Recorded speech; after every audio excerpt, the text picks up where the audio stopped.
Hey everyone, welcome back to Crossroads. We are super pumped. It is our first episode, I think, of the first of this year, 2025. And so we are super pumped. We're here with AC, OG, AG, and SL. But as you can see, we have a guest here. We're super excited, and we'll let her introduce herself. But we'll just go around and just do a check-in, and then as you do a check-in, let us know how you're doing. But AC, how you feeling, man? Good, man. Took a trip this past week. Just got back early yesterday morning. Went up to DC, see the family, see some friends. So it's a good trip. We drove up. Nice. So driving with a toddler is always interesting. Always interesting. But he did really well. It was a good time. Had a lot of fun. Able to just kind of unplug a little bit, disconnect from work and the norm. So it was good. Sweet. I'm doing good, man. It's good to be back with you guys. It's a Sunday, which is different for us because we're recording. So there's light outside. Right. It's light. You know, we're in the church, been remodeled, looks great. Mm-hmm. But it's just been a typical Sunday trying to get stuff done around the house. And just life is good, man. Just busy, but life is good. I have no complaints. I'm enjoying everything. Yeah. All right. Special guest. Yeah. So I'm Amalia Goulbourne. I'm the new associate pastor for Palmco Seventh-day Adventist. Not youth pastor, please. No, associate pastor. And this week's been good. My boyfriend came out to see me for the week, and so I was so happy. Very nice. Want to say any? This is your camera. If you want to say something to Jose Miguel. Hi. Yeah. So no, it was good. It was good, and just working, honestly. So can't complain. Yeah, that's good. That's good. Yeah, and we had a good week too. I'm actually almost at the tail end of my paternity leave. So it's been good. I've had 6 weeks the conference gives us, which that's nice. It's awesome. It's been exciting. So we were in Tampa yesterday, got back late last night. Again, traveling with an infant, newborn. I don't even know I got to learn my stages, but always interesting. But it's been fun just to be home and now do what OG always accuses me of doing, which is nothing. So now I'm literally doing nothing. So it's been really nice just to be home. Like, what do I do? I can read a book. That's nice. That's nice. I have my What's Kindle that feel out. Like? It's weird. Yeah. It was weird, and I feel like this morning I was thinking, I was like, I finally feel rested. Yeah. And I'm like, man, it really took me 5 weeks. 4 or 5 weeks to like. Obviously, I'm not rested because we have a baby, right? Yeah. So it's like, but mentally, like just everything with church, because it's, and just funny story, and then we'll transition, was like last weekend I went back for Sabbath. We had the Global Youth Day, a youth activity, and just a couple of conversations leading up to it, just texts here and there, making sure everything was lined up. Dude, my mind is like, I got to do this. And it's like all of a sudden I've like closed that door and haven't had to think about anything. And now I opened it a little bit, and it's like, I have to do 20 things, and it's like a phone call here. I got to text this person. I got to make this slide. I got to do this email. I got to contact this person. And it's little things, right? But it's just like it adds up, and I'm like, wow, it's been really nice to not have to do any of that. Once you open the door, crack the floodgates. But it's been good. The church has been great, and they've been handling it. The leadership, the elders, everyone's they're like, don't bother pastor, he's on leave. So they've been really respectful of the boundaries, and hear text here and there. Important stuff that need to be addressed, but other than that, it's been good. So yeah, that's been our week, and nice. Good. Trying to stay awake. And then we got our producer and everything in the back there, and we appreciate and the work that he puts down. We literally sit down, and he does everything else. We're just missing. You know what we're missing? The makeup. That's next episode. Just so that we don't shine too much and stuff. But Amalia, I'm super proud. I know I can't speak for Palm Coast anymore, but I'm super proud of you and excited to have you here and join this amazing group of people. But I know one thing, and whoever listens to that, we were just talking a little earlier. I grew up in a Hispanic church, and the reality of like women in ministry, even though we have a female modern day prophet, right? And we have these stories in the Bible of so many prophetic voices or prominent figures that were women, but a female pastor is not something you see. And I would say maybe have never seen it at least personally, right, in a Spanish church. It's not until you go. It's like something that they'll in Spanish say. That's what those American people, the white people do. Right? That's not something we do, right? And so we were kind of curious to see what your experience has been. And I know it's there's a lot to unpack there, and I don't know if guys, if there's something you're more curious about. I started off kind of thinking earlier, we were talking about just even the schooling part, the seminary and what that was like, and I was curious what the ratio was in the Adventist seminary of female students to male students, and kind of a little bit of how that was going these days. I mean, I was at Andrews where the seminary is, but that was 20 years ago. Yeah. Long time. I'm old. But yeah, like, so what's it like now? Because I always assumed that there wasn't many women going into Adventist ministry because some of the ceilings that are created by our church. Yeah. Right. As far as how far can you go in this thing? So it's actually like, to answer your question, Omar, like there's a lot of women now. I would not expect that. There's a lot of women. Yeah. I would almost say it's like a 40-60 ratio, at least on campus. Once you get 40% women, 60% men inside. That's a good point. In person in the seminary. Wow. The problem is you don't necessarily see all these women in the field. A lot of them end up not having jobs, or some of them end up pastoring. A lot of them end up going to chaplaincy or religion teacher, or just life happens and you end up changing trajectories. So not directly into maybe the path to a church is a little bit different. It's a little harder. It's a little harder. Like, I think a lot of women have done the groundwork of like opening those doors. So like, for example, our first woman pastor, modern day woman pastor outside of the 1920s, was 1985. And that was, I believe, 2 women coming in to Sligo Church in the 1980s. 1985 or 1990. I can't remember which one. But those are like the first women that really came in. So we've had technically women pastors in North America for, 60 years? Well, yeah. 6, if I can count. From 40. 40 years, thank you. Yeah, 40. That's why I'm not a mathematician. Because I was 40. It can't be 60 because I was born in 88. Oh, I'm not that old. I mean, that's crazy. Yeah, so there's actually a lot. And I think because of that, there's a lot more women going into seminary saying, oh, there's different things I can do. There's different things I can pursue. For me to.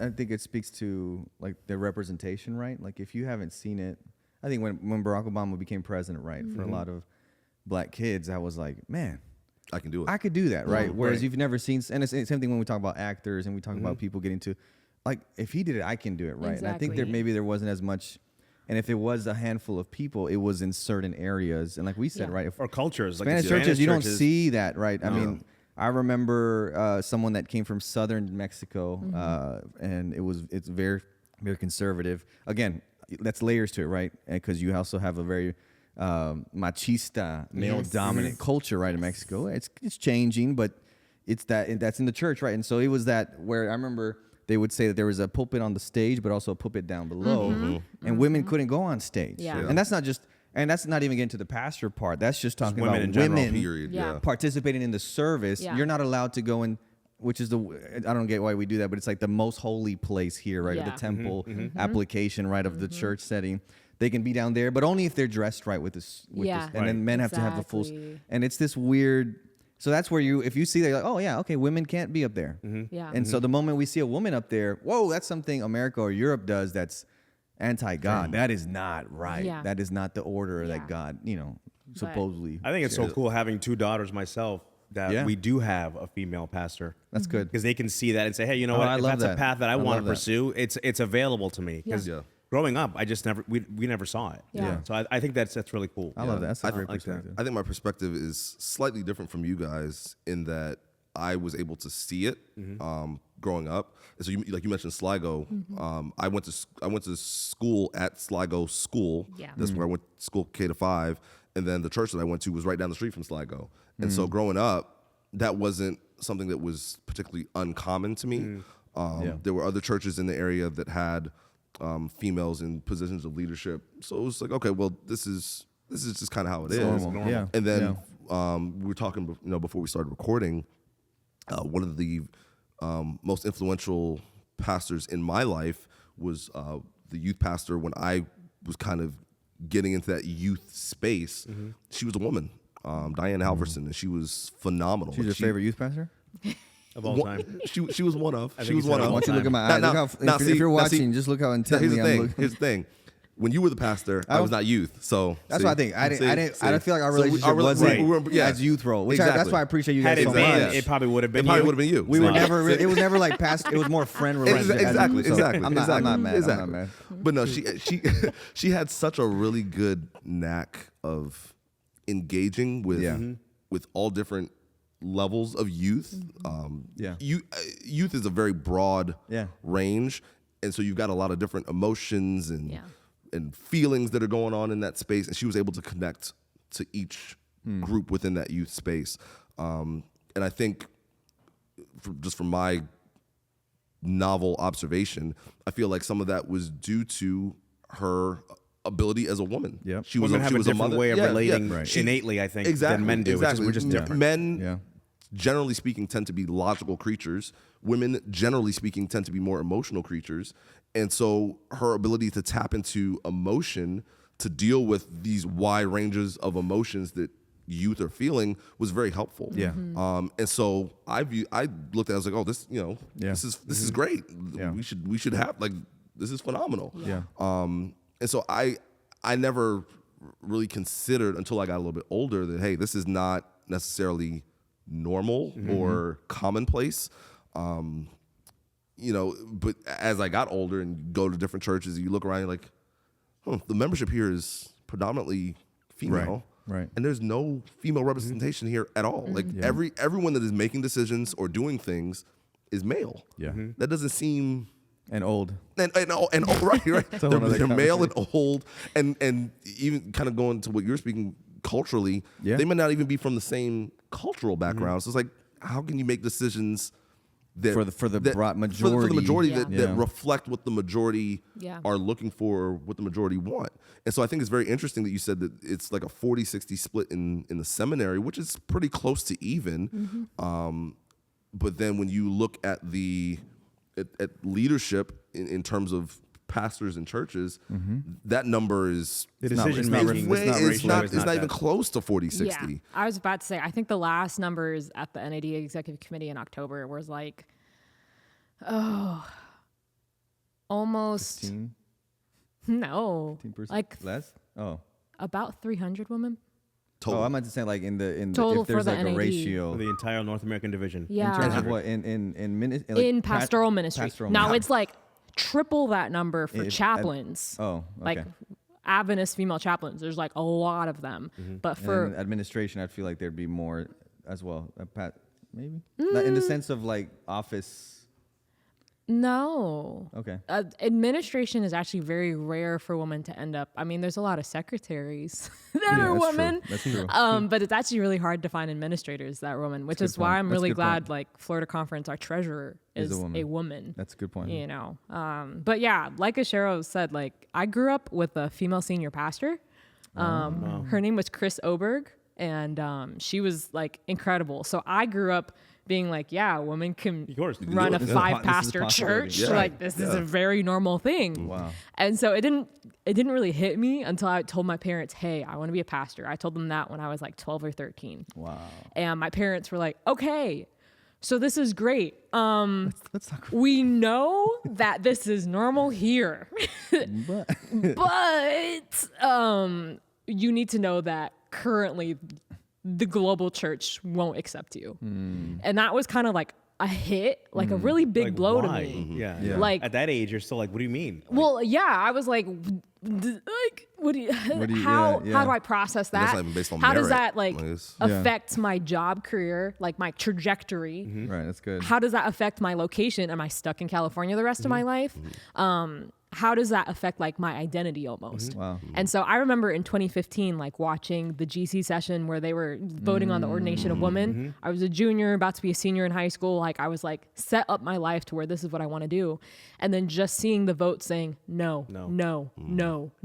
Like it became personal. It wasn't just like, oh, I can't do this job that I really love. It's like nobody wants me. Wow. And so I praise God that like my parents were smart enough to give me a mentor immediately when I was like, I want to be a woman pastor. They were like, here is a black woman.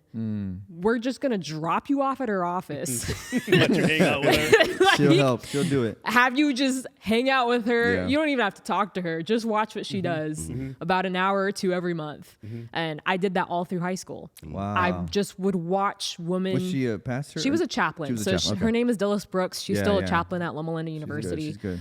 She's incredible. She's amazing, I yeah. love her. Yeah. So she really had helped me grow up as a pastor, as a minister. That's a woman. Did you ever have moments where you said, you know what, maybe this is too much?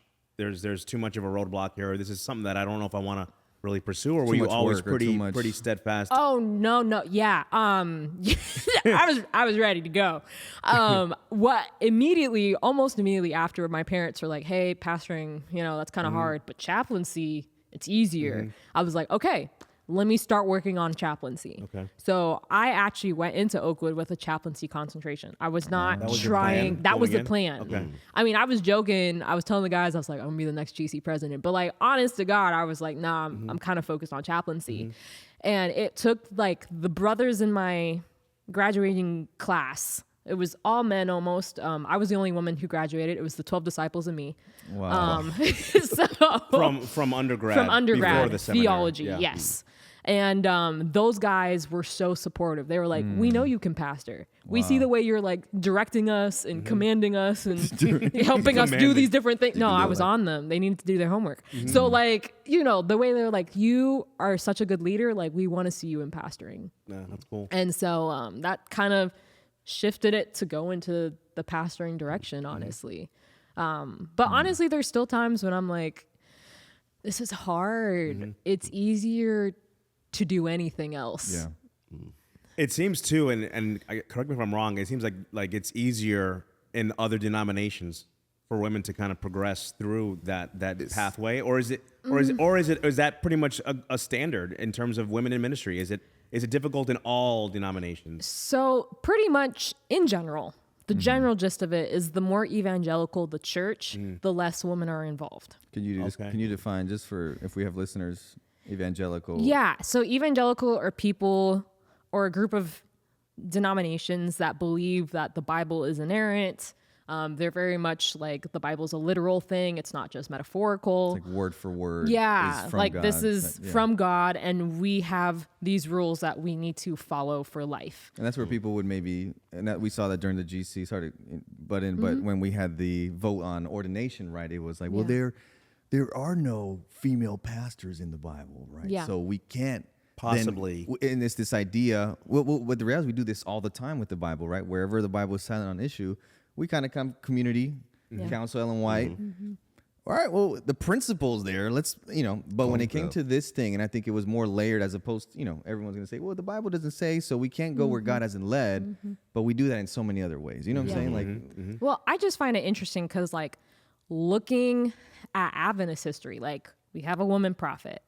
That's the most ironic Yeah, thing I know. of the It's whole so crazy. thing. It's We so crazy. have a woman prophet. Refer to her constantly, and Ellen you White. hear her Yeah. constantly.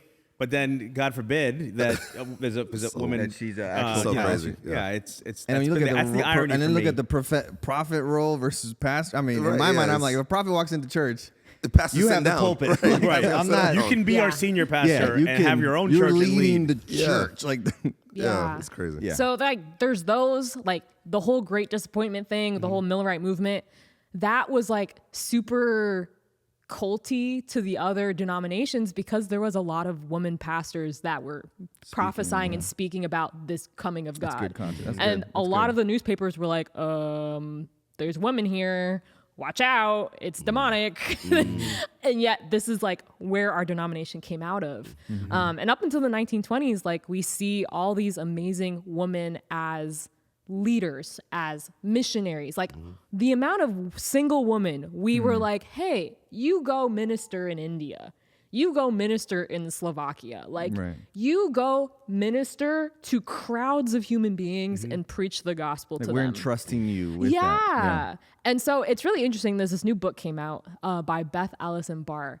and she's a historian, and she just came out with a new book. I'm blanking on the title, but she talks about how the pastor's wife became this new thing instead of ordination in the 1950s. So it was before that, almost a lot of the different denominations, especially the denominations that are starkly against women, actually usually had women. It wasn't until like after World War II that it started cracking down on like, no, we want men, we want men, we want men. And then finding theological reasoning to have to men. back that up. Yes. Wow. So it's not even starting from the Bible. I'm starting here. How can I get the Bible to support my line up with what I want? Exactly. And so she has this whole book, and it's so interesting how pastors' wives became the new pastor for women. Almost like like a role, like almost like a free role, like a free position. That's it. We have the pastor, and hopefully the wife can kind of be that. It's funny when you say that. I think That's of interesting. Yeah. a lot of different churches that I have visited, been a part of, seen on YouTube, whatever, and it's interesting because you have like the pastor, and then you have the first lady, and she has a very specific role within the church where she is expected to play the piano or sing or minister to this group of people, or lead a group like, or something. Like it's an assumed versus just being the wife. Yeah, like she's not. You just, have a role. Yeah, she got to do something. Expectations. So She can't just come and sit down and very just sit down, listen to the sermon, like, oh, that was great. All right, I'm going home. Like, there's an expectation you have to do something. Yeah. So like my job, the more as women become pastors, the more conferences are realizing we have to pay women for the job they used to do for free. And so that's like this whole different reckoning. It's a whole different thing that you have to process, because it's like, well, the first lady used to do that. And it's We like, didn't pay her. We didn't pay her. We paid her husband, and we got free labor. And we got 2 for 1. Yeah, I got 2 for 1 deal. Exactly. Buy one, That's get one. crazy. Exactly. I never thought of that. I never thought of it. Go check out our book. Yeah. Our audience. We'll go put check it, out we'll put our in the book. link. We'll put it in the We'll link description. it there. Yeah. So at what point, because obviously I'm sure, first of all, I admire yours as well as all the women that have come before. I had the privilege of learning from Hyveth Williams when I was over there at the church she was at, and just one of the first, black woman pastors. I think she was the first, right? Yeah. So just to see her resilience, and she's like, I don't know, she's 80s, 70s. 90s? Okay, yeah, I trust you. But she's been around for a while, and then she's still like hustling and working so hard in the community and all that stuff. But first of all, just to affirm your resilience, that as a pastor, a white passing pastor, right? Yeah.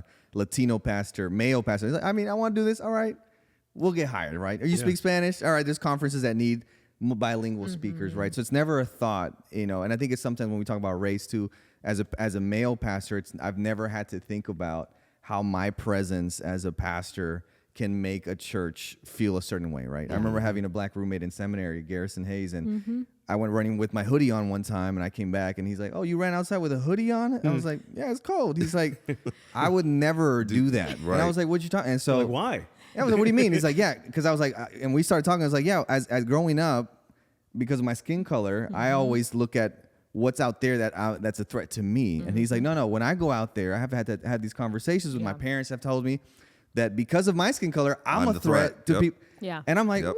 Yeah. So I'm appreciative of this conversation, because I think it opens, even as a pastor, so many where I can walk into a place and pastor, but you can go and like, oh, where's your spouse? Where's the pastor? She's instantly going to hit some walls and there's always resistance that you would never have experienced. So my question is, and that was a long question, but how, because you're very courageous and resilient, and like, I feel like unbothered in a sense. Maybe you've already worked through how do you process and navigate that and not allow that to kind of make you like, man, why is serving God so hard by the people of God? If that makes sense. You know what I'm saying? Like, why?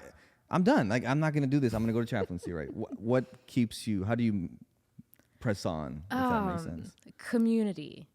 Okay. I find that male pastors have the privilege of being solo, like lone wolves. Mm-hmm.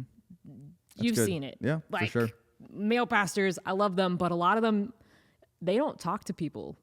about what they're facing, about their struggles. Yeah, that's good. And the beautiful thing about women is that we do that all the time. We need it. We do it all the time. And so honestly, having a community of like women and women pastors that are like, hey, we're going to support each other. We're going to hold each other accountable. Like we're going to lift each other up. That is huge. And going back to my mentor, even having like somebody do that at 13, I was like, oh, this is how it's going to be. This is how I'm going to survive. Because there's some days I wake up and I'm like, I don't want to do this. So why am I doing this? That's it. And then you call somebody and they're like, you can do this.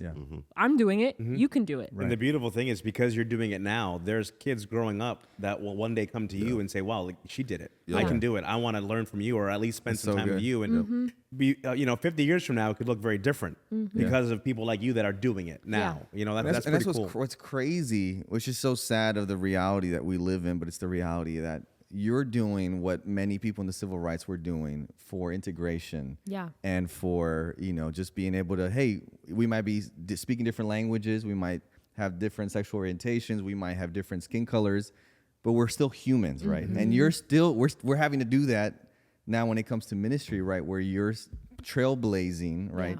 On the shoulders of others that have come before you. That's it. But you're still doing that in 2025. That's great. Yeah. Where we're like, we just got to preach. Like, why are we limiting who can preach and who can lead when the main missions that we have that God left the disciples 2,000 years ago was just go tell people about Jesus. Spread the word. But here we're like, but you can.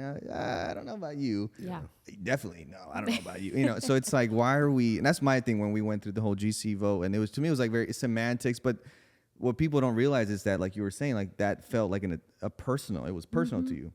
Whereas as a male pastor, you're like, all right, nothing's changed, right? So let's just keep it how it is, But I'm still benefiting from the system because I can be ordained and be, now we have to change different language, right? And that's maybe a different question there, like the commissioning and all that. So that impacted a lot of people, though. Yeah. That vote, I remember my wife and I, like that vote affected me in a way where people often ask, like, what are some of the things you don't like about your church? Yeah, for sure. That is the first thing that always comes to mind because it just seems so backwards, so ridiculous, right? And I remember when that vote went down because we were listening to a lot of Dwight Nelson at that time, and Dwight Nelson was really kind of trying to get this kind of going through, and it kind of affected a lot of it shook me a little bit in terms of like, yes, I'm an Adventist, but I'm okay with not agreeing with everything Adventists agree with, or at least stand behind in terms of leadership and that kind of a thing. Yeah, but that affected a lot of people. I agree. Like I think of different women pastors that I have encountered in my Adventist journey. I think of Patricia Hart, Diane Halverson, Novella Smith, Brenda Billingsley, Griselda Job. Like, these are all women that have had huge impacts on the communities that they've been a part of. And to hear that you can't get the same as your male counterparts simply because of the gender that you were like, you're born this gender, so you can't get it. Just doesn't seem equitable to me. Yeah. And I feel like the God that I worship is a God of equity. He doesn't exclude. He doesn't look for reasons to exclude people, especially based on things that they have no control over. Right? Like the only exclusion that you can make an argument that God is okay with is exclusion that humans do to him. Like, they exclude themselves from him based on their sins. He's trying to accept you. You've said, nah, I'm good. I don't want your gift of salvation. I'll pass. Yeah. So it just doesn't line up to me that we can, as a church, as an organization, say, you're a woman, so you can't be. It's like a cognitive dissonance. It doesn't mesh. Fit. It doesn't mesh with me. And so I completely agree. Yes, I'm an Adventist, but that doesn't mean that I agree with every single thing. And this is one of those things where I'm like, I can't agree with it. Yeah.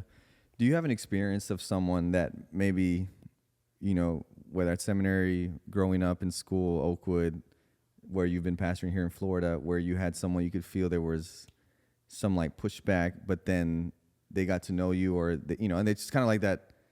I can see God's hand on you, and I've changed. I don't know if You know, I feel like I've been really blessed that there really hasn't been any like actual vocal very big pushback. Good. I'm the first female pastor in this church in Palm Coast. I was the second female pastor in my last church in Tampa first. And so I praise God for her for like paving the way. I forgot her name, but she's currently a missionary in Thailand. And she paved that way so my little 21, 22-year-old self could go. And there wasn't too many issues. There's definitely some members that would come up to me and say, hey, we just want to let you know we will not be coming into service when you're preaching. Wow. Really? Oh, literally? Oh, yeah. Yeah. Wow. And I was like, okay. Like, to me, I mean, that's not your preaching. No, it wasn't my, no. It has nothing to do with Why- what you're saying. It's why say that? Why do you even need to say? Why do you need to make that comment? Like that's crazy To me, I appreciated the honesty. I can't lie to you. But that's hurting people, really. Yeah. Like, there's no reason. You can not come, but to tell the person the reason that I'm not coming to worship is because of you. That's crazy. That for me, that's like hurting people. That's like, crazy. And it's different, where you can be like, hey, pastor, you're different from the previous pastor. I'm not used to your style. Right. Well, okay. I'm not going to change. It is what, but to just be on base. You're like, I haven't even preached yet. Yeah. I just got here. I don't know. So you might change your guys. mind. You just stick around. Yeah. I'm okay with it. I'm okay with somebody openly admitting where their struggle is. Sure. That's how I took it. Yeah. I am completely okay with that. And the fun thing is, like, the last time I went to that church, they were sitting in the pews watching me preach. Wow. There you go. Like, They said it, but they didn't follow through with it. Yeah. Like there was that change. They changed. Yeah, there was that Maybe change. your reaction is what allowed them to change. Had you retaliated and been like, well, hey, but the fact you were like, okay, Yeah. yeah. Because to me, like, I just need honesty in your struggle. That is the only thing I need as a pastor. Just be real. Just be real. Tell me what you're struggling with. Tell me what, like, is frustrating you, what's hurting you, even if that is coming from, like, the stuff I do as in my pastoral leadership. That has nothing to do with me personally. It's just pastoral leadership. Yeah. So, I didn't mind it. I actually appreciated them saying that instead of me just getting the cold shoulder every time I tried talking to somebody. Right. Yeah. What do you think? And I'm sure we could answer, but what do you think the church is missing because we're not proactive in letting women take leadership roles in the church? Ooh. Like, what are we missing? What are we kind of being what are we missing? I have found that a lot of women pastors are wonderful leaders. Mm-hmm. Like, I've met so many of them that are organized. Can you repeat that? That are organized. Well, that's important. So you see there's a lot of maybe male pastors that are not. Well, it's not like It's true though. I just want to tell I was you about it's to true. say, I mean, I'm not gonna say There's male pastors are not organized. I'm just gonna say, like, I've seen some amazing women with exceptional leadership skills, with exceptional managing skills. Yep. I've seen a lot of them that, oh my word, their visitation skills, the way they can sit down and listen to somebody on like a one-on-one that level. one more time too? Just for anybody listening that Visitation? didn't catch that one. Listening. We're gonna snip it, make it real. Yeah, we're missing the full body of Christ Ooh. when we don't have women as pastors, agree. because That's it's good. That's like good. male and female are made in the image of God. That's I good. agree. We're cutting ourselves short. We got half of a Jesus. Mercy. Like, why would we do that? That's good. Why would we That's do good. that? Yeah. Like, I don't know, just the way I'm able to think through things, and because of my experiences, like the amount of women that have come to me over the course of my 2 churches and been like, I'm being abused. And I would never tell a male pastor that. Correct. I don't feel safe around men. I don't even want to be in an office telling the man anything, but I'll come to you and I'll talk to you. That's so good. Yeah. So Like- your just your presence, as we saw, can create a negative reaction, but it's like a female police officer stopping. You know what I'm saying? Sometimes like I'd rather have a female police officer stop, and if there has to be a search. So I love that, because there's areas and places that you can go to immediately that if it's not through Chantal, my spouse, pastor's wife, I will never have access to. Exactly. And so. And the nice thing is I have the skill set to deal with these issues. Correct. Right. A lot of pastors' wives, like, they don't have the skill set. Or they're your typical. They don't want to. They don't want to. Yeah. They're not given the schooling, the education. It's not their job. It's not their job. Yeah. Like, I have the skill set to when somebody comes with like these hard hitting things, I'm like, I have the resources, I have the tools, I have. And you're a woman, the so I know what it feels That's like. it. You can Good. relate. That's So good. it's. I love it. It's such a gift I love being it. a woman I'm so pastor. excited. Do you want to come to South Point? I need a female pastor up there. Recruit, man. Hey, we're not gonna allow it. We're not gonna allow it. We're not gonna allow it For like a few That's months. so We're not funny. gonna Well, allow you it. know, I mean, the biblical claim of like Jesus sending the disciples out 2 by 2, like there's such power in having a community of Yeah, pastors. that's good. And then also having like that full-bodied experience Yeah. of a woman's perspective and a men's perspective. Yeah. I think of even go ahead. No, go ahead. No, go. The relationship that Jesus had with women, you know, the women that are written in his life. I love the Mary, chosen the for first that. person to see Yeah, him after his chosen, yeah. resurrection. Yeah, You know what I mean? yeah. Like, Yeah. it was such an intimate relationship, and you could just tell that he had such a love and respect for women. And I got goosebumps just talking about it. An empowerment for them, Yeah. just to be able to do things that in that time and even today sometimes like we're not entrusting them to be the heralder of the resurrected Yeah. Jesus. Yeah. Like Yeah. you're the first disciples person are to like, see. there's no way he's alive. Let me go check it myself. Yeah. He Yeah. chose to appear to her. Like, it Yeah. could have been someone Yeah. else. Yeah. You know what I mean? So good. Yeah, it's beautiful. Yeah. So I don't think this is necessarily a whole pivot, but kind of reframing some of this conversation. Just with the current climate of our country and the talk about DEI. That's like that's one of the major talking points right now, where whichever side of the conversation you fall on, there's a conversation about merit and holding a position or gaining a position solely based on merit. Do you feel like the church, the Adventist church, does a good job? Obviously, we've had a conversation about gender, but in terms of strictly merit and looking at people coming out of seminary or whatever the case may be, of placing people in positions of leadership based on their skill set and ability, or is it kind of pigeonholing people, saying, that's a man, so he's going to get this. That's a woman, so she's going to get that. This person is black, so they're going to go to the black church. This person is Spanish, so they're going to. What are your thoughts on that? Like, has she seen it? You mean like? Yeah. Okay. Like what is your experience with that? Are we a DEI church or Like, I guess. while you think, because I have thoughts. Yeah, go ahead. And you can give a female perspective, right? But I think, It's a tough question, I know. you're gonna cut this out, right? No, I'm just kidding. I think there is a lot of still who you know helps impact where you go in a sense. And so, but like case in point, our story, like we didn't know anybody in Florida. My uncle was in the conference in Texas. So when Florida came to interview at Southern, I was like, I could wait for Texas. They'll open up. It's like, because it's. You had a who connection So already here, there. Florida was like, we don't know anybody. It was based on something about the vibes of the conversation was worked out. And this is where we ended up. But you still see a lot of that, whether it's nepotism, whether it's, oh, okay. Wait, your dad's in the, oh, okay.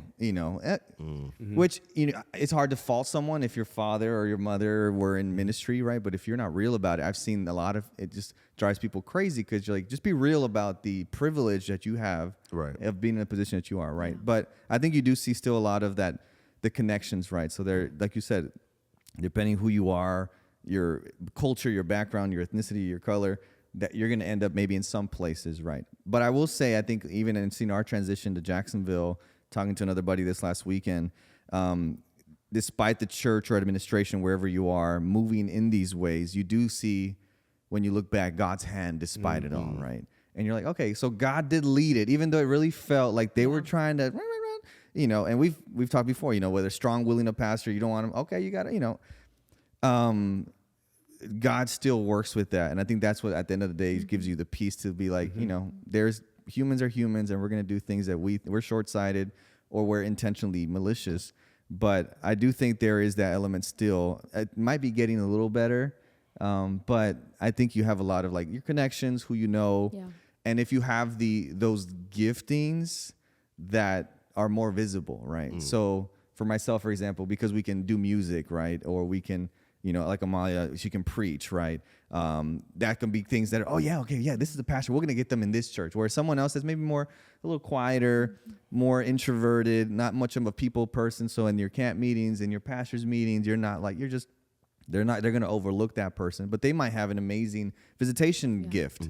And they might get overlooked because of that pastor that's very, boisterous on social media and's got reels every day dropping. Look at him, man. He's got, wow. But he might be a terrible pastor. Right. Great presence online, right? Yeah. Says the right things. And you see a lot of that. Yeah. But when people around, it's like, hey, how's this dude? He's like, Not good. You don't want him as an administrator or as a pastor because he's not a pastor. He's just trying to get the likes and views for He's an that. influencer. So that's my No, perspective. I 100% agree. I think a lot of how you get in spaces is connections and nepotism. And so even in seminary, there's two different kinds of pastors in seminary. So true. There are the pastors that are already sponsored. So they're usually burnt out or tired. Sorry, I don't mean when you say they're already sponsored. Oh, I should clarify so that. Kellogg's, Nike. No. What sponsored mean is the conference has sent you to seminary. Okay. And they are spending money on their dime. They're paying for you. They're paying for you to schooling. go. Okay. And So you've already been a pastor? Sometimes. Okay. Sometimes they pick you out of like Southern Like, that's or what happened with me. Oakwood, and they send you. So we kind of have the two situations because we were both sponsored. Yes. I was sponsored with the job from Southern Yeah. and went straight to Andrews, and they paid for Who schooling. paid, like, was it a Florida state? The conference. Oh, does. so Florida. And through the NAD, I think there has an agreement, and it's like a subsidy. No, there's like a Do subsidy. you owe years to that particular Yes. state Yes. Well, for but there's sponsoring no. you? I would imagine. I had to sign a 4-year document. Oh, you did? For Florida or for Florida. Yeah, for Did Florida. I sign that? No, it's recent. Okay, yeah. Oh. So I would so imagine if Yeah. we're going to pay, As then of you're going to come recently, back yeah, to us. we didn't. would be They, the we, agreement. there was no. I think that's It's why they usually a started doing verbal that. agreement, but Yeah. recently a lot of conferences have been cracking down on like All of a sudden, they pay for you to Because go to pastors seminary. get you go up to there and then California. they jump Exactly. ship. They jump ship up there. Exactly. Yeah. Yeah. So there's those kinds of pastors, those who are sponsored, and then there's those who are unsponsored.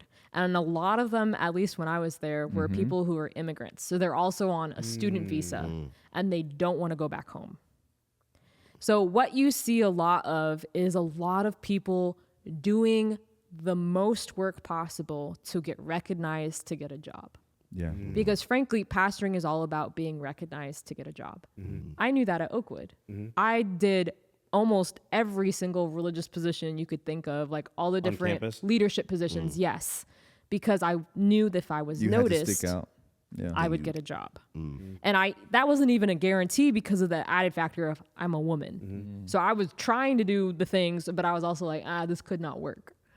So I find that a lot of pastors are striving to be recognized to get a job. And then they are striving because you get used to that striving. You get used to like, oh, I have to do something in order to get here. So then once you get a job, it's like, okay, now I have to do this to get here. I have to connect with these people to get here. I have to connect with those people to get here. Are you doing all of that on your own, or does this, like, when you finish, are they like, all right, you're probably going to go back to Florida, or are you just like, I need to start sending my resume everywhere? No. Like, how does that If work? you're not sponsored, if you're not hired by a conference, you go to interviews and you pray. Your senior year. Okay. That's Pray it. in an interview. You pray and interview. And the same thing with undergrad. Yeah. I mean, but the thing is, with undergrad, you have seminary, right? So if you're an undergrad, you go undrafted. You go It's true. Unsponsored. unsponsored. You're like, let me go to seminary on my own dime. If Florida comes and picks me up later, they'll usually retroactively pay for your schooling. Oh, Yeah. okay. So, but that's That's if a you risk. Get, that's if you get picked up. Yeah. But let's imagine someone that goes undrafted, unsponsored. It's like, but it is kind of like you're in the minor leagues and you're right. hoping to get. Then to you get, go, Yes. you get your Yeah. master's, and then you don't get picked up. Then you're like, okay, I gotta go. But now you have this debt from Yeah. seminary that half the seminarians, I don't know what the number is, maybe a third. I don't know. I don't know how many are sponsored. You know, so and you can tell the vibe from those that are sponsored. You know, there's less worry because you know at least I could jump shit, but now you got to sign it. But when I was there, you know, you're like, oh, you know, we're good. At the end of these 2.5, 3 years, I'm gonna go back to Florida. Yeah. They're gonna have a space. Then you got to think about, okay, where are they gonna place me? But But they're almost But guaranteeing you know you you a have a space. space. They They're guaranteeing you a paid for you to job. do Correct. it. So Correct. they need a You have return space on the and you're gonna investment. get- So Yeah. they want, you're expected to go back Yeah. because they're spending Yeah. on you. But then you can definitely, like Amalia said, you can see the vibe around those that don't. Yeah. Because unfortunately, they have to hustle and do it. And Probably a lot more stressed. Yeah. And so they're It trying to is. do Like, I gotta. which is it. But so sometimes you see them doing crazy. the most. So they're trying to get close with some professors or you got to go extern at a church of a professor that they can have some pull with people, Yeah. right? Or you're trying to get Yeah. involved with different ministries so that when the time comes for interviews or Exactly. whatever, hey, this person's connected to this conference. Let me and that's Exactly. what's Man, it's hard. That's a lot of 'cause- behind the high scenes pressure, stuff that yeah. most people just Yeah. you go to the seminary, you come out, you get a church. Yeah. You know what I mean? Like, Yeah. it's And I don't know not- what the going number. through. That's an interesting thing to see. How many people don't Don't get hired get after hired out of seminary? I did an informal study out of Oakwood because out of the 12 disciples and I, So it was 13 of you in your 13 of class? us in my graduating class, Yeah. only 3 of us at that time got hired. Oh wow. And so I did like kind of an informal study. I called all my friends at the different academies or at the different universities. And I was like, hey, out of your theology, like graduating class, how many of you guys do you know were picked up? And honestly, it looked like around 40% Wow. were getting picked up So- in undergrad. I don't know what the numbers are in seminary because people don't really look at those numbers. But I would imagine it's similar because I don't know I don't know. how many conferences go up there to. So Go- go- no, I was gonna a lot of questions. Yes, I was gonna ask. So for those that, let's say you go through undergrad, you don't get sponsored. Yeah. You go through seminary, Yeah. you don't get picked up. Yeah. What's next? Like, what is your? You can try becoming a local hire. So that's when you go to churches. Some of the big, bougie, rich churches, they have money to hire outside of the conference. So they'll just they're like, hire. we have extra money. Let's hire this wow. Good. local guy Yeah. right here. So some of those churches have money for that, but a lot of times, A lot of pastors have come through that way. yes. So I think Pastor Bob came through that way. Oh, yeah, Pastor he did. Marcus. No, No, he did. Yeah, maybe I don't know. he may have, but it's like you're doing work, whether it's not your, and then the church is like, yeah, we're helping, and then the conference gets word of it. But what's interesting, and I like that because we haven't talked about that, the amount of pastors that's kind of ingrained in the system, right? But the work you do is a lonely one, and on top of that, it's continually, I got to be noticed. I got to be Yeah. noticed. So if I want to be in the administration and I want to go to conference, I got to be noticed. I Yeah. got to be That's noticed. And crazy. it's like your whole work is then Being noticed. a show in a sense. That's Yeah. it.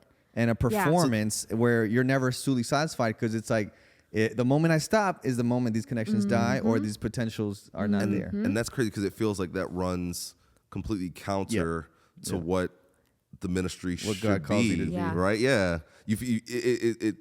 And again, obviously, I'm not in the ministry, so I'm just speaking off of observation of what you're telling me. But it sounds like, the goal or the initial objective when you say that you want to become a pastor is I just want to make an impact in my local community Very or whatever genuine, community yeah. I'm placed, Yeah. make a positive change. But it's like the system is like you can't really do that. You've got to continually Show me why try- you're like worth Yeah. which, money or which, whatever. which just seems like the system is broken or faulty. That's funny because, like you said, I'm not a pastor either, but the pervasive thought is that there's not enough people going into the seminary. Well, that's what that our that's what we're church is told. hemorrhaging, that doesn't have any pastors coming Yeah. out. Yeah. And fast forward 50 years and we're in trouble because there's no pastors. But then we're also hearing that there's a lot of pastors that come out that don't even get hired. Yeah. So what's the reality? Either Yeah. do we not have enough people going in, or is it there's not enough people are landing with jobs when they're done? Like Yeah. which one, or is it both? I guess it could be both. And pastor's not retiring too. Yeah, I was about to say there's a lot in the mix of that. There's pastors it's not layered. retiring. A lot of boomers are continuing on past the retirement age. There's pastors just not landing jobs, ending up in a different field altogether because they didn't land a job when you were at Andrews in seminary, and after that, there's really no place except for sending in your resumes to different conferences. There's no place for somebody to know you want to be a pastor after you get out of seminary. Yeah. There's no like database of No. like these are all the pastors that No. are out there. No. Do you There's no want So you Facebook. have to It be is proactive. word of mouth. It's Wow. literally man. that's where Crazy. connections. That's That's where crazy. connections Crazy come work. in. So it's like if I'm sending my resume to Arizona conference, They don't know you. Who are you? You're a random person. Then they- Yeah, you would Unless- think Off they the would street. have like unless a database you have a of pastor that's like, pastors. let me talk to my ministerial and that happens too. hey, my buddy's looking for a job. Can you give him a chance? Oh yeah, we'll move his resume. But it has to be through so like that. Florida, That's crazy. they tell us they tell us that they get crazy. resumes daily. Yeah. I would imagine 10s, 20s, 100s, but it's like, you look at them, everyone, a lot of them are, okay, do the same thing, preach, do this and that. That's kind of scary. That is very scary. And then as a prospective candidate, life is still going on. Yeah. And you you gotta got all figure these out how to feed your bills. You've family. got, if you're married and you got a wife or a husband or children, what you still got. And you got a lot of pastors expenses that their spouses don't work. Exactly. If it's a male pastor, and his spouse, maybe they have 3, 4, 5 kids. Exactly. Yeah, You see that in seminary, and you're like, I don't Yeah. know, because we were getting paid, I think, a third of our full check. Yeah, I was paid As a sponsored 1,500. student? 1,500, and that you got to cover your own. You got to cover your own some expenses. You got to cover your own books, your own food, Rent, everything car in that insurance, 1,500. all that. Wow. So think about it. For me and Chantal was kind of working. If you're not married or whatever, you can make it work, Yeah. right? But it's for tight. a family that the spouse is not Yeah. working, and you have 3, 4. That ain't enough. Seminary can be rough. Yeah. And so Rough for people. And so it makes sense that once if you don't have anything, you pivot. You're like, I gotta find work. gotta I gotta find flex. I something. need to Whatever work. works. I gotta work. And if you Yeah. get into a different field and you start to become successful in that field, You may not come back. why am I coming back? That's Correct. it. Because when I come back, I've invested all this time and money in schooling, but I come back and I'm going to the bottom of the totem pole. Like I then have to start at the bottom and work my way up again. Yeah. Whereas if I'm in this industry and I've already put in some of that work, I might be middle of the pack, but I've moved up already. Why am I gonna to reset? So And I that- can. yeah. It I can- really that's crazy. also breaks your sense of identity, right? Mm-hmm. Because everybody tells you, oh, it's a pastoral calling. Mm-hmm. God has given you Sure. this calling to be a pastor. You can't run from it. You can't run from it. God's going to bring you back. And then you're like, And then the job falls. It's like, now That's what? yeah. The job, and so it's not only your like financial stuff that's a problem. You're also having this moral reckoning of who does God see me as because I failed him or he's failed me. Correct. Wow. and did he ever really call me? That's the other question. That's crazy. Yeah, that's As- heavy. So right That's heavy. before I had my interviews in undergrad, because prior to my knowledge, prior to me being hired by Florida Conference, no woman had been hired out of the theology program at Oakwood University. No woman, period. Yeah. Wow. According to the professors. There's no like factual knowledge, but according to the professors that have been there 20, 30 years, like I was one of the first. Wow. Amalia. Yeah, clap up for that. Wait, that's crazy. So no female pastor. Yeah. Wow. They all had to go on seminary on their own time. Or some other way. other route, local hire, whatever it may be. Wow. But straight out of undergrad. Yeah. Wow. And so I had a mental breakdown before my interviews Yeah. because I was like, God has called me to this, but there's a chance nobody else will know that. There's a chance I will go home And that's it. and that's it. And That's the end of my It's calling. like walking on faith. It's like Abraham style. But It's like, what's go crazy ahead. is like you're having to go through a struggle that again, now we're seeing that not everyone gets picked up, but a lot of male pastors don't even have to think about. Yeah. They It's figure a at some breeze. point Yeah, someone's yeah. gonna pick me up. I I'm gonna was get a I was job. just myself in the interview. They liked me. We're good. All right, cool. I got a job. Oh, look at, which has been the kind of our experience, right? And Yeah. it's just like you never have you have that nervousness before interviews and stuff, but it's like No, I had a There's it's like an never added like sense a of- like I had a a complete mental breakdown. that's Wow. crazy. Because then it was also like, if I do get hired, It's like layered. all of the There's- other women behind me are relying on me to succeed. to do Doing a well good at it. job. Yeah. Right. And to So not- that you- Florida Conference will or other continue- conferences yes. come back and hire more Yeah. women. Like Yeah. I could mess it up for Everyone else. That's yeah. it. That's literally pressure. it. yeah, because That is we did it. pressure. We did it once. There's no And it wasn't work good, out. so we're not That doing it was a again. mistake. That's Yeah. pressure. Crazy. That is That's heavy. So, Wow. you know, That that's crazy. yeah, Crazy. just thinking about a lot of that, pressure. like the amount of pressure and like you mentioned, God has called you, but then that calling kind of rests in the hands of human beings Yeah. to determine, we're gonna move forward. That's a lot. It's like That that is a David lot. struggle, right? Where David's like anointed king, And he's and hiding then in it's the like caves. literally I gotta run from the very person I'm gonna take. It's Hopefully, just yeah. like Yeah. an experience that other kings in Israel's history didn't have. 8-year-old, you're king. All right, bet. All right, Sweet. what do I do? It's like, oh, you got to rule the world. Okay. But it's like, So, and it's crazy, just talking, I think, in pastoral ministry in general. Then you get a lot of pastors that come into ministry, especially like young pastors. How many of our friends have probably left ministry because of other issues they've seen, right? So not just women in ministry, but it's like stances we've taken as a church, whether it be in race relations, what was happening politically, right? What we're seeing, we get matched in the church that's nothing like our college. And it's like, this is a church that wants to die. And it's like, I can't do this. I could be making more money. My mental health, right? Mental health matters. And we're in our generations too, that we're younger, we're not, whereas the older pastors were like, I'm loyal to the office, right? We're like, no, we're loyal to God and to ourselves. And if my mental health, if this is not working for me, gotta go. All right, I gotta go. Yeah. As much as it hurts, but we're still gonna be in ministry regardless. If I ever end up moving out, I'm not defined by the pastoral role. I think our older generations were like, I am a pastor. That was dangerous because it was that performative thing where I gotta be this and that. And that's it's so, I think in pastoral, I'm glad we're talking about it because you unpack it. There's so many layers to this that it's like. And I think this is how I absolve myself. I think that's why, speaking on a personal level, I've been able to relate to you so much because you don't identify as a pastor. And I get the same vibe from you. Obviously, we haven't known each other as long, but like you don't identify yourself as like, I am a pastor. You're like, no, I am Sebastian or I am Amalia. And my role is a pastor right now, but that role can change based on what God calls me to do in the future. And I think a lot of those older pastors that you mentioned, where it was like, this is all that I am. It's like church, God, family, me. And as a young person, you didn't feel like they were relatable. And so you didn't want to have like those tough conversations that you should have with a pastor where you're like, hey, I'm struggling with A, B, or C. You're like, I'm not talking to them about that. That's not a human being. Back then. We had our pastor over when I was a kid for Sabbath lunch. It's like having it's like having the Pope pastor's coming. Yeah, exactly. Everyone's like, we're doing this. Meanwhile, doing this? Right? Mom, are you sure this is crazy? Yes, absolutely. Because you felt like part of it was performative, but you also felt like they don't view themselves on the same plane. They eat food. They put on clothes. Like, really? Yeah, they're not human. If you were to see them outside at the store in jeans and a t-shirt, you'd be like, dude, I never saw my pastors growing up outside of the church. Never.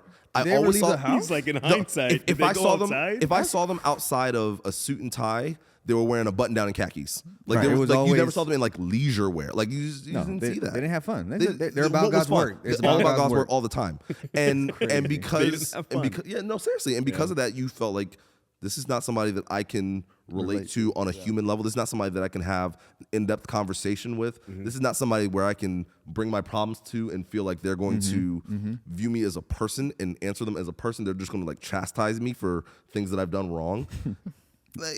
It's good. That's just not. It's not comfortable, and so I don't know. I appreciate both of you for being relatable, just down to earth human beings. Where even though your role is a pastor, and there are obviously certain expectations and things that come with that, you're also just real people. And I think that translates even to how people in a church members relate to Jesus, God, as approachable, as like if you see your pastors as representing and bringing the word of God to you in a weekly fashion, like that ability to be relatable, I think is good for people to see. Like, hey, God also, our Father, Jesus, they're relatable people. They're relatable beings.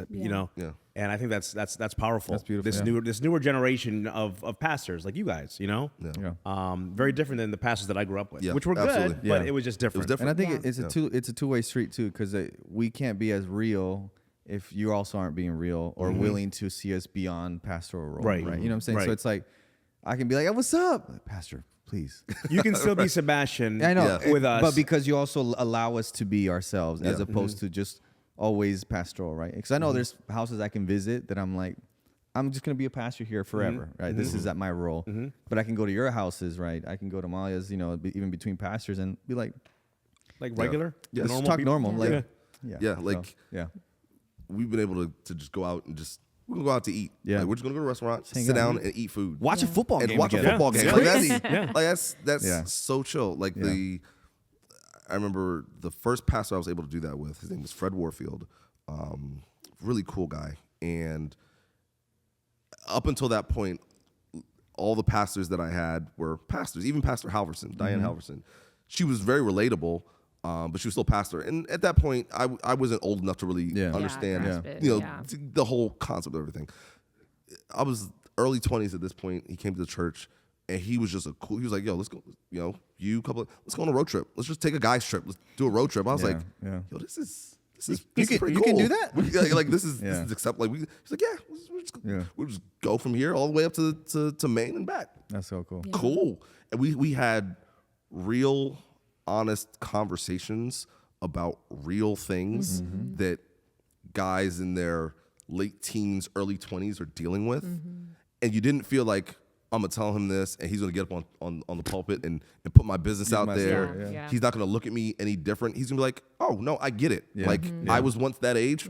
I get it. Yeah. And that was when it's like, oh, like, pastors can be this. Yeah. This is pretty cool. Yeah. And so I think kind of echoing your sentiment, I think this, the newer generation of pastors, I think it's good for the generation of parishioners that you have. Right. And I kind of tying it all together, I just think it's really important as an organization, the Adventist Church, to realize that as well. And, those pastors that are striving so hard to be noticed, to get into a church, if the organization could kind of make a shift where it's like, you don't need to do all this stuff just to get noticed. Like, just be relatable. Just be a down-to-earth human being that can shepherd other human beings that are looking for Jesus. Yeah. Like, just be that. Yeah. And if you can do that, everything else will work itself. I think the church will be in a better place. I think a lot of these pastors that we're talking about, where they're looking hard to try and find a position, they'll be in a better place. Yeah. Congregants will be in a place. I think it benefits everyone. Better for everyone. It benefits everyone. That's good. I don't know, Sebastian, about your journey into being able to separate your pastoring from your identity, because I find like at least a lot of the pastors I've talked to have to learn to separate those two. And I think for me, there's like an added component, because people either see me as the pastor or they see me as the woman. It's very crazy. Like, it's not too often that you get that sweet spot where people are like, oh, you're human. They're like, no, you're a woman. That's weird. Or it's like, el pastor, la pastora. I'm like, whoa, And so like one of the first things my therapist ever told me at my first church is, she said, if you continue to think that you are Pastor Amalia and regular Amalia are the same, you're going to crumble. And I was like, yeah, but like, I've worked for this. Like, I have worked my butt off to get to this point.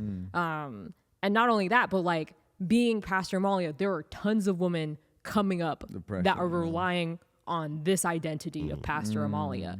So I can't just leave her and be my normal self. Like, I need to hold this one, because this is helping generations to come. So it really took like a huge breakdown again for me to realize like human Amalia is good enough to also have the role of a pastor. That's good. Yeah. Not woman Amalia, not Pastor Amalia, but like regular Amalia can also do the work of ministry. That's good. Yeah. And I don't know. What was your experience with that? Did you ever have that really? The first thought that came, I was like, I never really thought I was a pastor.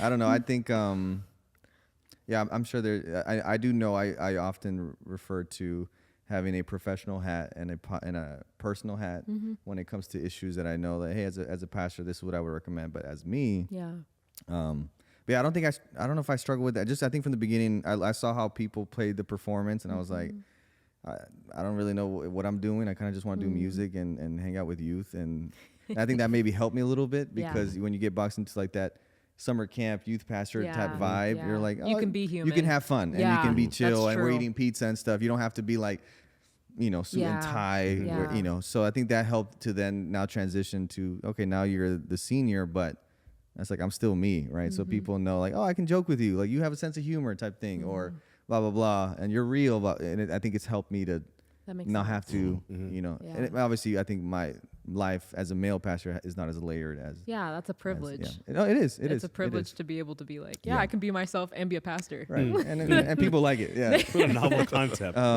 Amalia, as we wrap up, anything you want to share, right? We don't know who's listening. It could be OG's girls. We know E has 2 girls as well. Yeah. If you want to share a word, hey, whatever, we're gonna let you have the last word. I don't want to dictate what you can say. Scary, how fresh. But anything you want to leave whoever listens to this with, any thoughts on what we've had? I guess that like women deserve to be human. They deserve to be soft and vulnerable, and also take leadership positions and ministry positions and spiritual positions. Yeah.